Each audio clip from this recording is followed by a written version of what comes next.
우리가 보통 세계 지도를 그리는데, 세계 지도를 보는데 나라마다 세계 지도를 그리는 방법들이 다릅니다. 그것을 어떻게 그리는가에 따라서 그 사람의 어떤 세계관, 세계를 보는 시각을 알 수가 있죠. 보통 자기 나라를 중심으로 세계 지도를 그리게 됩니다. 그래서 아시아에서 가장 큰 땅을 가진 나라가 우리 중국이죠. 중국은 예전부터 자기가 세상의 중심이라고 얘기했습니다. 그래서 가운데 중자를 써가지고 중국이라고 하죠. 그래서 중국을 가운데 놓고 모든 나라들이 곁다리 나라처럼 이렇게 있는 게 그렇게 만들고 있는 게 중국이죠. 유럽에서는 유럽이 세계 지도의 한가운데 오도록 해서 그리고 있습니다. 미국에서는 미국이 세계 지도의 한가운데 오도록 그리고 있죠. 그럼 사도행전 당시에 유대인들은 어떻게 어디가 세상의 중심이라고 여겼을까요? 그들은 당연히 이스라엘, 그것도 성전이 있는 예루살렘이 세상의 중심이라고 그들은 생각했습니다. 또 그 당시에 로마 제국이었죠. 로마 제국에 살고 있던 사람들은 어디를 세상의 중심으로 여겼느냐? 당연히 로마가 세상의 중심이라고 여겼습니다. 정치적으로든 어떤 경제적으로든 봐서든 모든 것의 중심이 그 당시에 로마였기 때문입니다. 그래서 바울은 에베소에서 어떤 선교의 귀한 열매를 맺고 난 다음에 그 다음에 예루살렘에 들렀죠. 그리고 로마에도 꼭 가봐야 되겠다라고 마음의 소원을 품었습니다. 사도행전 19장 21절 말씀을 같이 읽겠습니다.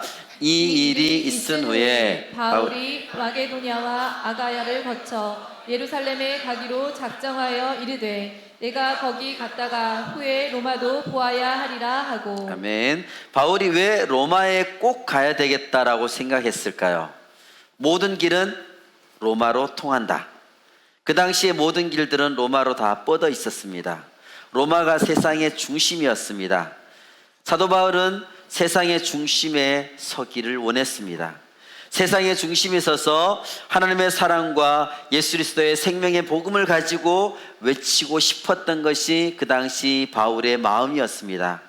하나님께서는 바울의 그 마음을 너무나 귀하게 보셔서 그대로 약속대로 지켜주겠다고 바울에게 약속하셨습니다.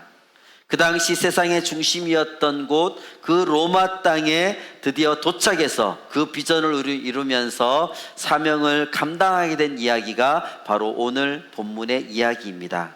우리 11절 말씀을 같이 읽겠습니다.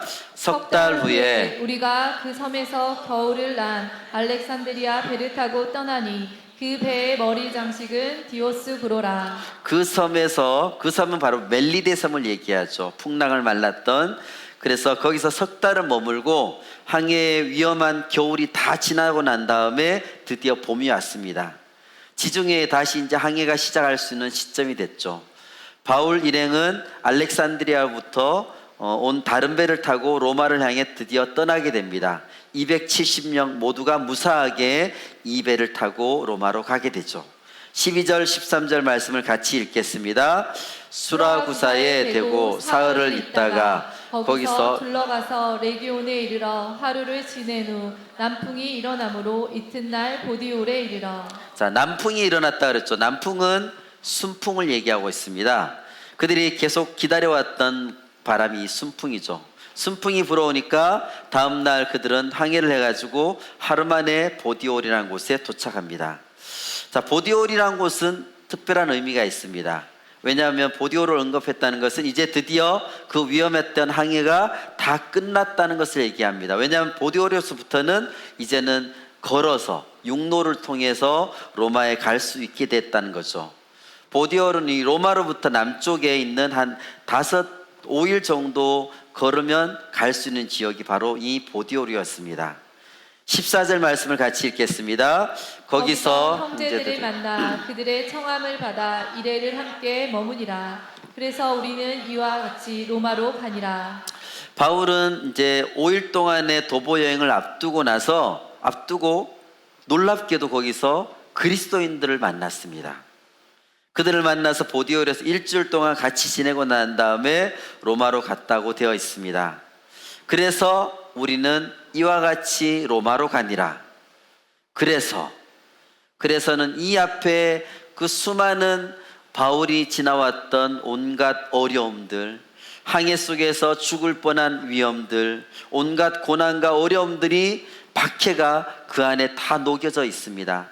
그래서 여기 오기까지 이만큼 고생을 많이 했는데 이제 드디어 원하던 로마가 그 코앞에 위치하고 있다는 것을 얘기하고 있습니다. 드디어 바울은 그 로마를 향해서 마지막 발걸음을 내딛게 되죠. 바울은 제수의 신분으로 로마까지 호송되게 되는데 이 14절을 보면 마치 자유인인 것처럼 그렇게 행동하고 있습니다. 왜냐하면 그를 호송해야 할 책임이 있었던 백부장 율리오가 그 풍랑 속에서 바울의 특별한 능력을 받기 때문입니다. 바울이 앞을 내다보고 가지 말자고 얘기했는데 그 말을 무시하고 가다가 유라굴로라는 엄청난 폭풍을 만나서 죽을 뻔한 일을 겪었습니다.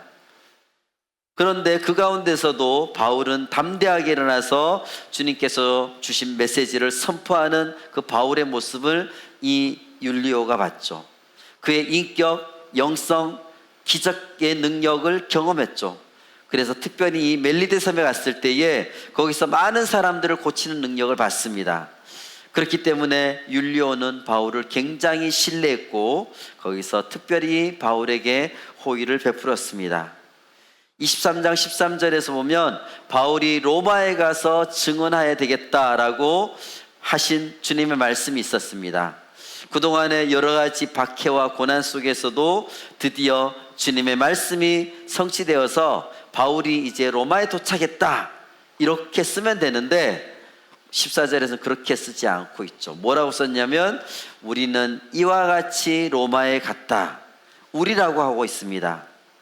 교회의 공동체가 모두 같이 로마에 갔다는 것을 얘기하고 있습니다. 바울 혼자 잘나서 로마에 간 것이 아닙니다. 우리라는 것을 강조하고 있죠. 바울을 중심으로 한 가족 공동체가 로마에 같이 입성했다는 것을 뜻하고 있습니다. 우리가 주님의 복음의 사명을 감당하기 위해서, 주님 주신 사명을 성취하기 위해서 말씀 속에서 뭐라고 얘기하고 있습니까? 사도행전 1장 8절 말씀 우리가 같이 읽겠습니다. 오직 성령이 너희에게 임하시면 너희가 권능을 받고 예루살렘과 온 유대와 사마리아와 땅끝까지 이르러 내 증인이 되리라 하시니라. 아멘. 주님의 증인된 삶을 살기 위해서는 개인 혼자서 그 약속을 성취하는 것은 아닙니다. 성령이 너희에게 임하시면, 너희에게 임하신다 그랬죠. 너희가 권능을 받는다고 했습니다. 주님 주신 약속의 성취는 어떤 한 개인이 아니라 공동체적으로 임한다는 것을 분명히 말씀해 주고 있습니다. 사도 바울이 위대했지만 혼자서 그 일을 다 했다는 것을 뜻하는 것은 아닙니다.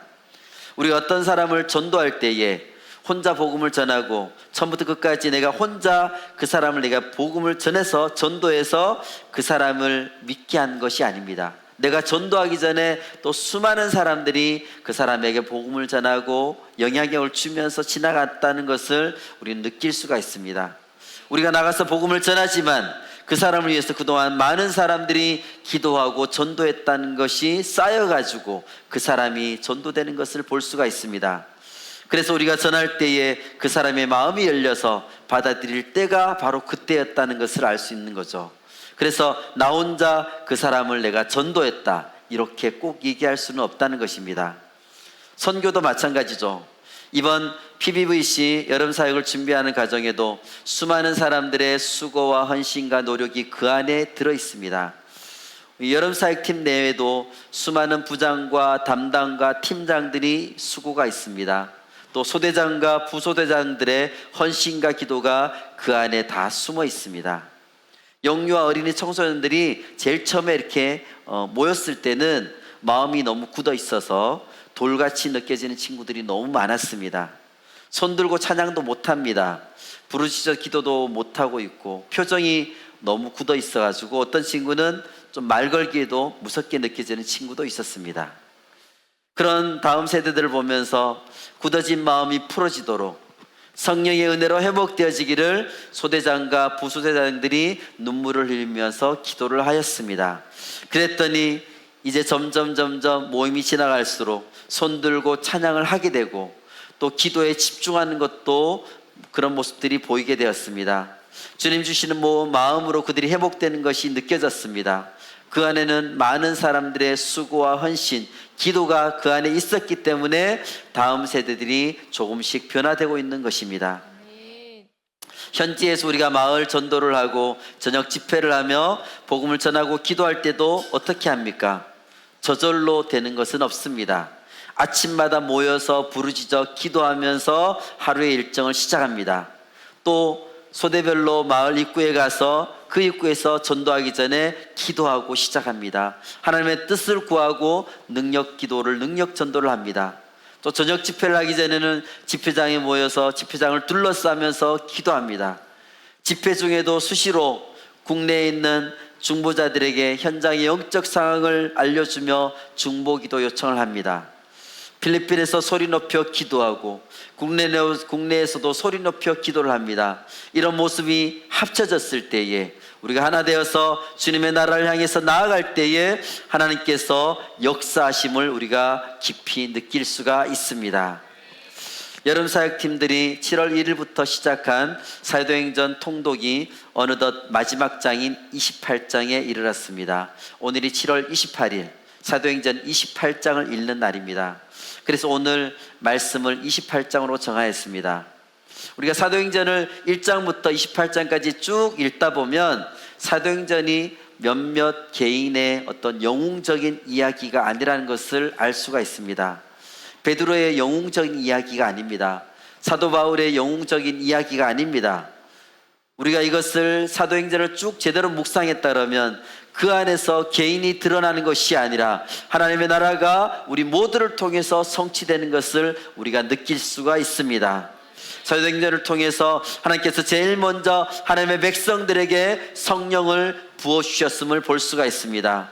그리고 그들을 통해서 주님께서 어떻게 복음을 증거하고 교회를 세워나가시고 하나님 나라를 점점 확장시켜가는 것을 볼 수가 있습니다. 하나님의 백성들을 통해서 이 모든 것을 이루어감을 볼 수가 있습니다. 하나님의 백성들이 하나 되어서 성령의 도구로 사용되어질 때에 폭발적인 부흥이 뒤따라왔다는 것을 알 수가 있습니다. 이번 여름 사역 기간 동안에 우리 베델 공동체 모두가 주님 앞에 쓰임받는 시간이 되어지길 원합니다. 주님 주신 사명을 이루기 위해서 우리 모두 함께 내일부터 시작되는 특별 새벽 기도회 또 매일 저녁 기도회에 같이 참석하도록 합시다. 여러분 사역팀들이 부호 땅을 복음으로 누비며 담대히 전하고 있을 때에 국내에 계신 가족들은 같이 모여서 기도하며 영적 전쟁을 같이 감당하는 그런 시간이 되어지기를 원합니다. 우리가 하나 되었을 때에 우리를 통해서 하나님의 놀라운 일들을 이루어 가실 우리 하나님을 기대하며 기도합니다. 아멘. 15절 말씀을 같이 읽겠습니다. 그곳 형제들이 우리 소식을 듣고 아비오 광장과 트레이스 타베르네까지 맞으러 오니 바울이 그들을 보고 하나님께 감사하고 담대한 마음을 얻으니라. 아멘. 자, 23장 11절에서 주님은 바울에게 로마에서도 증거하여야 되리라 라고 말씀하셨죠. 드디어 그 로마에 이제 가게 되죠. 근데 우리가 착각하는 것이 뭐냐면 바울이 가야지만 바울이 처음으로 로마에 가서 전도를 하겠구나 라고 생각할 수 있는데 첫 번째 전도자가 바울이 아닙니다. 우리가 14절 15절 말씀 보면 분명히 지금 로마에 바울이 가기 전에 그리스도인들이 그 안에 있었고 그 공동체 교회가 그 안에 있었다는 것을 알 수가 있습니다. 로마 교회는 사도 바울 일행이 로마에 점점 다가오는 소식을 듣고 아비오 광장까지 마중을 나왔습니다. 사도 바울이 복음을 증언하러 로마에 가기 전에 그곳에 그리스도인 공동체가 있었다는 사실은 우리가 로마서를 통해서 확실하게 알 수가 있습니다. 로마서 1장 8절을 보면 비록 이방 세속 문화의 그 핵심에 있는 곳이 로마 땅이었죠. 그렇지만 그곳 가운데서 로마의 교인들은 믿음은 세상에 소문이 날 정도로 훌륭했다고 바울이 칭찬하고 있습니다. 로마서 1장 11절 말씀을 같이 읽겠습니다. 내가 너희 보기를 간절히 원하는 것은 어떤 신령한 은사를 너희에게 나누어 주고 너희를 견고하게 하려 함이니. 바울은 내가 너희 보기를 간절히 원했다라고 말하고 있죠. 내가 지금껏 로마서를 쓸 때까지 한 번도 만나본 적이 없습니다. 바울은 로마 교회 교인들을 만나본 적이 없습니다. 그렇지만 나는 여러분들을 꼭 가서 보고 싶습니다 라는 마음을 표현하고 있습니다. 로마서 1장 12절 말씀을 같이 읽겠습니다. 이는 곧 내가 너희 가운데서 너희와 나의 믿음으로 말미암아 피차 안위함을 얻으려 함이라. 왜 바울이 이토록 그들을 만나기를 원했을까요? 만나서 서로 믿음을 통해서 서로가 위안을 얻고자 했기 때문입니다. 로마서 16장에 보면 바울이 로마 교회 여러 사역자들하고 생각하는 사람들을 쭉 이름을 거론하면서 그들에게 문안하라고 합니다. 로마서 16장 3절에서 5절 말씀을 같이 읽겠습니다. 너희는 그리스도 예수 안에서 나의 동역자들인 브리스가와 아굴라에게 문안하라. 그들은 내 목숨을 위하여 자기들의 목숨까지 내놓았으니 나뿐 아니라 이방인의 모든 교회도 그들에게 감사하느니라. 또 저의 집에 있는 교회에도 문안하라. 내가 사랑하는 에베네도에게 문안하라. 그는 아시아에서 그리스도께 처음 맺은 열매니라. 아멘. 나의 동역자들인 브리스가와 아굴라에게 문안하라. 그렇죠. 브리스가는 브리스길라 아내이고 아굴라는 남편이죠. 이 사람들을 바울은 어디서 만났습니까? 2차 전도 여행 때 고린도에서 그들을 만났죠. 그런데 지금 로마서를 쓸 당시에 그들은 지금 로마에 가 있습니다.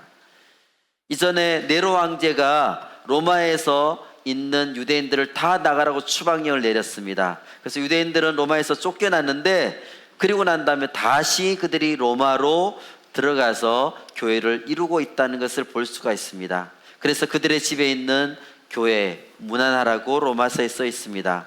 고린도전서 16장 19절 말씀을 같이 읽겠습니다. 아시아의 교회들이 너희에게 문안하고 아굴라와 브리스가와 그 집에 있는 교회가 주 안에서 너희에게 간절히 문안하고. 지금 바울 옆에 아굴라와 브리스가 부부가 지금 있습니다.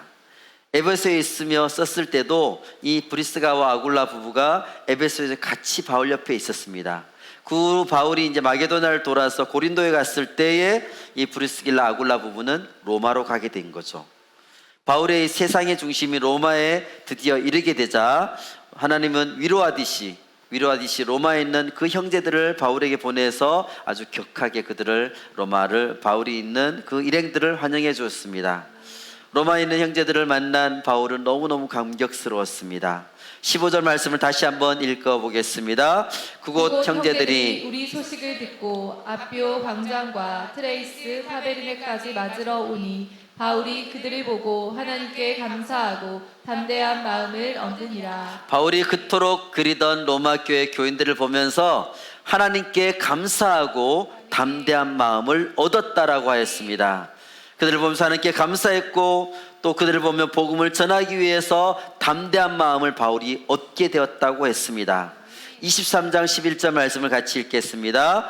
그날 밤에 주께서 바울 곁에 서서 이르시되 담대하라. 내가 예루살렘에서 나의 일을 증언할 것 같이 로마에서 증언하여야 하리라 하시니라. 여기서 바울 곁에 서서 담대하라고 주님께서 말씀하셨죠.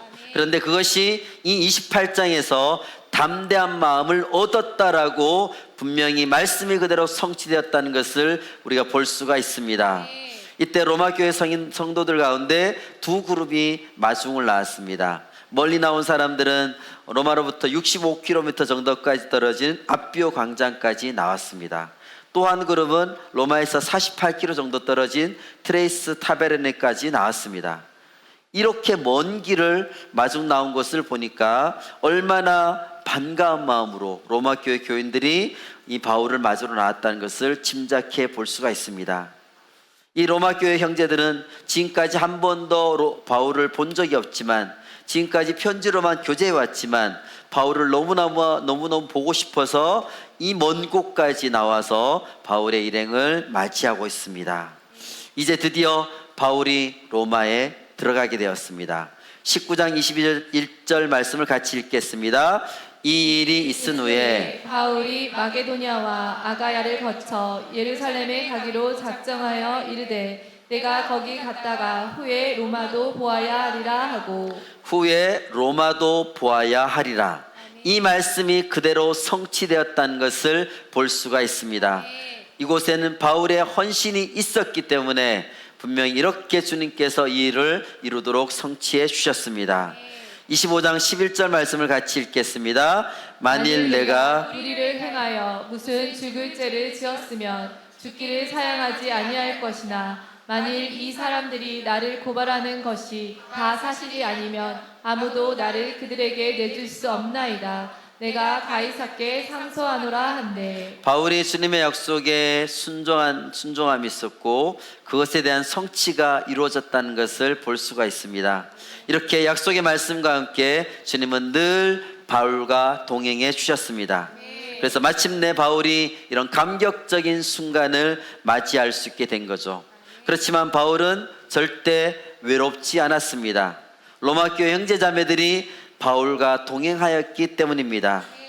우리가 주님 주신 사명에 대해서 그것을 잊지 않고 계속해서 약속의 말씀을 붙들고 있다고 하면 주님께서는 그 사명이 분명히 성취되도록 역사하여 주십니다. 우리 교회를 통해서 우리 담임 목사님을 통해서 주신 비전인 드림 2021을 우리가 놓치지 않고 계속해서 붙들고 있었더니 주님께서 그 비전이 이루도록 역사하여 주셨습니다. 그 비전을 성취하는 과정은 절대로 녹록지는 않았습니다. 누구도 상상하지 못했던 코로나 팬데믹으로 인해서 이것이 좌절되는 것처럼 느껴졌습니다. 몇 년 동안 해외로 나가는 길이 막혀버렸죠. 주님 주신 드림 2020의 비전이 성취되어야 되는데 어려움이 닥치게 됐습니다. 그러나 주님께서 주신 비전이 결코 헛된 생각이 아니라는 것을 우리 모두가 알고 있었기 때문에 우리는 계속해서 기도를 심으면서 그 때를 기다렸습니다. 그래서 그 결실로 필리핀 베델 비전 교회가 본격적으로 시작하도록 스타트 PBVC 우리에게 이번 여름에 본격적으로 교회가 시작하도록 주님께서 우리에게 선물을 주셨습니다. 비전을 이루는 길, 사명의 길은 결코 쉽지 않고 많은 어려움들이 그 앞에 있습니다. 그러나 그것은 외로운 길은 아닙니다. 그 길을 함께 걸어가는 사람들이 있기 때문입니다. 로마 교회 교인들이 수십 킬로미터 떨어진 곳까지 손수 나와서 바울을 맞이하여서 준비해 줍니다. 같이 동행하여 줍니다. 이번 여름 사역 때도 필리핀에는 지금 20명의 정예부대와 같은 필리핀 가족들이 기도하면서 우리를 기다리고 있습니다. 이 20명은 우리와 처음부터 끝까지 모든 일정을 동행하며 같이 전도하고 저녁 집회하며 사역을 하는 친구들입니다. 이들이 지금도 손을 꼽아가면서 우리를 기다리고 있습니다. 이번 여름 사역에 같이 참여하는 청년들 중에는 우리가 필리핀에 처음에 갔을 때에 그때에 만났던 그 친구들 중에 몇 년이 지나고 난 다음에 복음의 씨앗이 심겨져서 그들이 열매가 맺어져서 우리의 이번 사역에 같이 참여하겠다는 청년들도 있는 것을 봅니다. 그래서 주님께서 우리에게 계속해서 열매 맺게 하시는 것을 우리가 직접 볼 수 있음에 감사를 드립니다. 주님 주신 비전과 사명을 우리가 놓치지 않고 있으면 분명히 열매 맺게 됩니다. 그 사명은 성취되게 됩니다. 그것도 혼자가 아니라 많은 동역자들과 함께 사명을 이루게 될 수 있도록 주님께서 역사하여 주십니다. 이번 여름에는 필리핀에 있는 우리 교회에서 사역을 하기 때문에 더욱더 기대가 됩니다. 주님께서는 어떤 사람들을 주님의 비전의 자리로 부르셔서 사명을 주신 것인가, 어떤 사람들이 이번에 필리핀에서 세워질 것인가 너무너무 기대가 됩니다. 우리와 함께 같은 비전으로 달려갈 다음 세대 필리핀 가족들이 더욱더 많이 생길 것을 생각하니까 가슴이 설레게 됩니다. 주님께서 이 모든 것을 분명히 이루어 가실 것을 기대합니다. 아멘. 마태복음 28장 20절 말씀을 같이 읽겠습니다. 내가 너에게 분부한 모든 것을 가르쳐 지키게 하라. 볼지어다 내가 세상 끝날까지 너희와 항상 함께 있으리라 하시니라. 아멘. 예수님이 하늘로 올라가시기 전에 가서 제자를 만들라고 하신 이 지상 대명령을 우리에게 주신 다음에 우리에게 너에게 그냥 가서 너 열심히 해라 이렇게 하신 것은 절대 아니죠. 내가 세상 끝날까지 너희와 항상 함께 있을 것이다 약속해 주셨습니다. 주님 주시는 사명의 길을 걸어갈 때는 우리 주님이 항상 함께 해주신다는 약속을 우리가 믿고 나아가야 될 것입니다. 아멘. 주님은 바울에게 그 말씀대로 그대로 동행해 주셨습니다. 이후에도 그렇게 계속 동행해 주셨습니다. 우리도 동일하게 주님 주신 말씀을 확신하면서 사명을 따라 살아갈 때에 주님이 언제나 우리와 항상 함께 하심을 우리는 느낄 수가 있습니다. 우리와 항상 함께 해 주신다고 말씀해 주셨습니다. 아멘. 16절 말씀을 같이 읽겠습니다.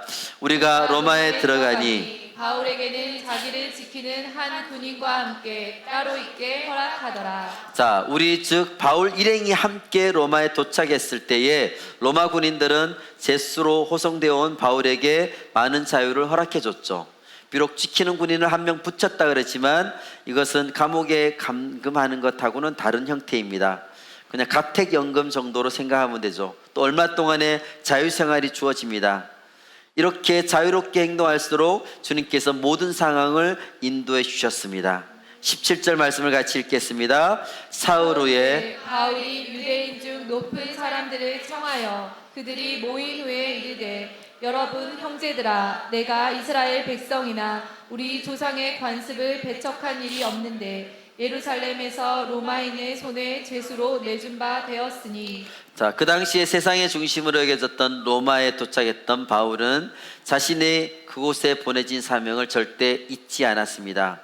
아무리 이곳이 화려하고 거대한 도시이지만 내가 이곳에 온 것은 다른 걸로 온 것이 아니라 복음의 증인으로서 세상 끝까지 복음을 전하기 위해서 왔다는 것을 분명히 알고 있었습니다. 또한 로마서에 그런 표현이 나오지만 그 당시 유대인들에게는 땅끝이라고 하는 로마에 그들은 와 있었던 것입니다. 그리고 또 다른 땅끝인 스페인까지 가겠다는 마음을 이미 바울은 가지고 있었습니다.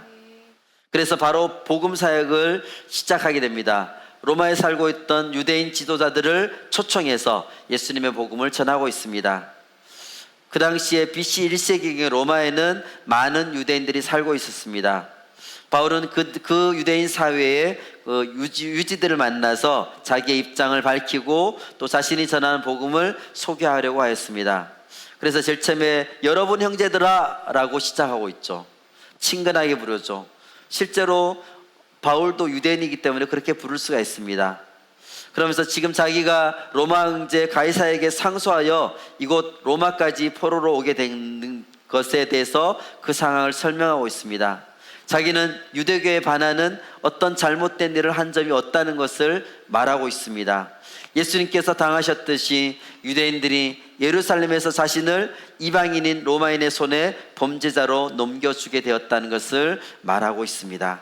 18절 19절 말씀을 같이 읽겠습니다. 로마인은 나를 신문하여 죽일 제목이 없으므로 석방하려 하였으나 유대인들이 반대하기로 내가 마지못하여 가이사에게 상소하며 내 민족을 고발하는 것이 아니니라. 로마법을 위반한 것이 아니라 무죄라는 것이 밝혀져 석방하려고 했다는 사실을 분명히 밝히고 있습니다.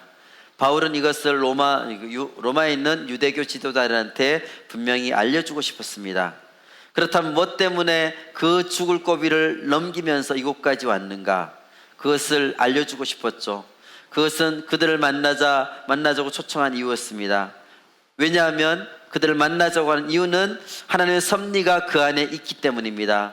근본적으로 이스라엘에 대한 소망 때문이라고 얘기하고 있죠. 이 이스라엘에 대한 소망은 우리 20절 말씀을 같이 읽어보겠습니다. 이러므로 너희를 보고 함께 이야기하려고 청하였으니 이스라엘의 소망으로 말미암아 내가 이 쇠사슬에 매인 바 되었노라. 스스로 쇠사슬에 매이고 싶은 사람은 없습니다.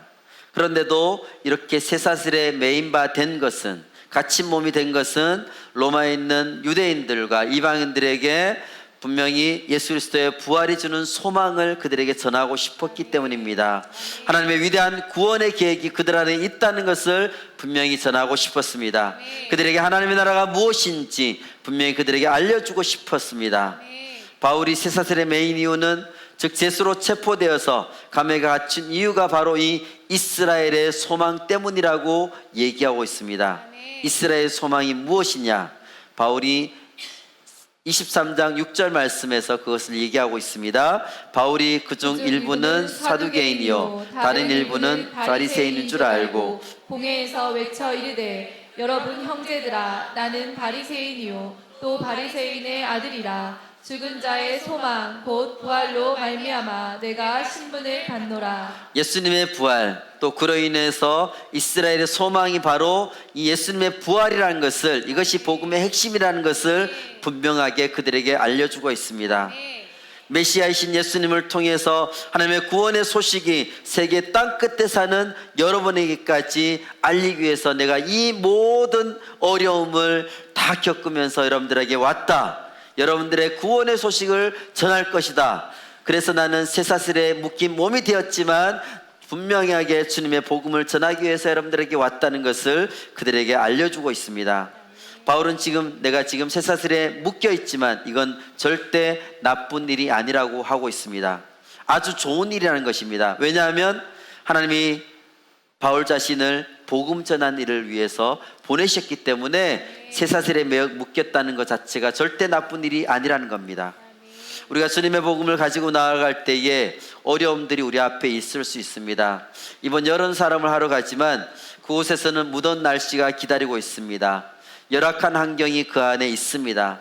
입에 맞지 않는 음식들이 우리를 기다리고 있죠. 낯선 곳에서 잠을 설칠 수도 있습니다.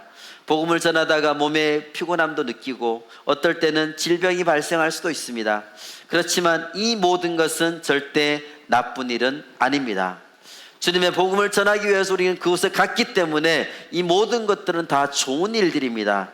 주님 주신 복음을 잊지 않고 오직 복음만을 생각하며 간다면 모든 것들이 좋은 일로 바뀌는 역사가 우리 모두에게 있게 될 것입니다. 아멘. 이런 바울의 말에 대해서 로마에 살던 유대인 사회 지도자들은 어떤 반응이 있었을까요? 21절, 22절 말씀을 같이 읽겠습니다.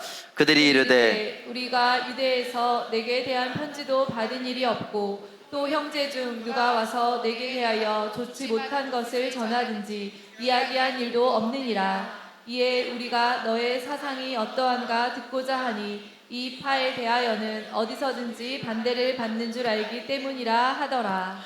놀랍게도 로마에 있는 유대인 사회들은 그 당시에 예루살렘 또는 소아시아 다른 곳에 있던 사람들로부터 바울에 대한 부정적인 의견을 들은 적이 없습니다. 그래도 바울 일행이 전하는 기독교 복음에 대한 소문을 그들도 들어서 대충은 알고 있었습니다. 아무리 유대인이지만 이 땅끝에 로마에 살고 있지만 바울 일행이 그동안에 사람들에게 계속 반대를 받아왔다는 것도 그들은 대충 알고 있었습니다. 그들은 바울이 왜 예루살렘 당국자들의 눈밖에 났는지 당연히 궁금해했을 것입니다. 그런데도 그들은 바울이 전하는 그 복음을 직접 내가 한번 들어보자, 내가 들어보고 판단해보자 하고 열린 마음으로 그곳에 왔습니다. 다른 데에 있는 유대인들하고는 아주 달랐습니다. 2차 전도 여행 때 베레아에 있던 유대인들이 보였던 태도와 비슷하죠. 직접 들어보고 판단하겠다고 했습니다. 이 말씀이 진짜인지 말씀을 직접 들어보고 연구했던 이 베레아 사람들처럼 똑같이 직접 들어보고 이것을 판단하겠다는 것입니다. 필리핀에서 우리가 이런 사역을 하면 우리가 전하려는 복음에 대해서 직접 들어보고 판단하겠다고 하는 마음으로 많은 사람들이 저녁 집회를 참여합니다. 그들이 어떤 마음으로 왔든지 그들의 귀에 들리는 것은 주님의 복음입니다. 그들이 호기심으로 왔든지 또는 라프를 통해서 좋은 상품에 눈이 멀어서 왔든지 또 어떤 것이든 상관없습니다. 주님의 복음만이 그들의 귀에 들어가면 됩니다. 이것은 주님이 원하시는 역사입니다. 주님의 복음이 그들의 귀에 들려지고 그들의 눈으로 직접 경험되어지기를 원합니다. 복음 앞에 필리핀 사람들이 순종하며 복음을 통하여 예수 그리스도의 십자가의 부활을 듣고 믿으며 그들의 삶의 주인 되신 예수님을 인정하는 시간이 되어지기를 원합니다. 이 일을 위해서 우리 모두가 부름을 받았습니다. 복음 전파의 귀한 사명을 우리가 전달받았습니다. 그들의 환경과 모습에 구애받지 않고 우리는 담대하게 주님의 복음을 전할 것입니다. 주님 주신 사명이 성취되도록 그 길을 위해서 우리는 달려갈 것입니다. 아멘. 말씀을 맺겠습니다. 이제 화요일 새벽이면 PBVC 여름사역 선발대가 출발하게 됩니다. 그 다음 주 월요일에는 여름사역팀 41명이 출발할 예정입니다. 우리가 왜 필리핀 땅에 갈까요? 우리의 시간과 돈과 노력을 들여서 필리핀 땅에 우리는 왜 갈까요? 그곳에 가는 이유는 우리의 사명이 그곳에 있기 때문입니다. 주님 주신 사명이 그곳에 있기 때문에 우리는 그 길을 걸어갑니다. 주님 주신 한 영혼을 살리는 곳이 바로 필리핀이기 때문입니다. 이것은 우리 교회 주신 비전이고 담임 목사님을 통해서 구체적인 드림 2020의 꿈을 꾸게 하셨고 그 꿈을 현실로 되도록 하는 곳이 바로 이 필리핀 땅입니다. 우리가 소망을 가지고 믿음으로 부르짖어 기도할 때에 주님께서는 그 믿음이 현실로 나타나도록 해 주셨습니다. 주님 주신 믿음을 더욱더 크게 하여서 주님 주신 사명을 능히 감당하게 되기를 원합니다. 그러기 위해서는 주님 주시는 성령의 능력이 우리에게 꼭 필요합니다. 우리에게 비전을 주셨지만 그것을 성취할 수 있는 성령님이 계시지 않는다면 그것은 절대로 성취할 수 없기 때문입니다. 주님 주신 비전을 성령의 능력으로 성취하도록 우리는 매일매일 기도와 말씀으로 주님 앞에 나아갈 것입니다. 주님 주신 사명을 성취하도록 주님 주신 사명의 길을 능히 걸어갈 수 있도록 주님의 성령으로 우리를 채우도록 해야 될 것입니다. 주님의 성령으로 우리는 충만해져야 될 것입니다. 주님이 우리 삶의 주인 되심을 인정하며 내 삶을 주님께 온전하게 드릴 때에 주님께서 우리를 통해서 하나님의 나라가 필리핀 땅에 이루어지게 될 것입니다. 하나님의 나라가 부호 땅 가운데 이루어지게 될 것입니다. 이번 여름에 하나님께 사로잡혀 주님 주신 사명을 성취하는 우리 모든 베델 가족들이 되시기를 주님의 이름으로 축원합니다.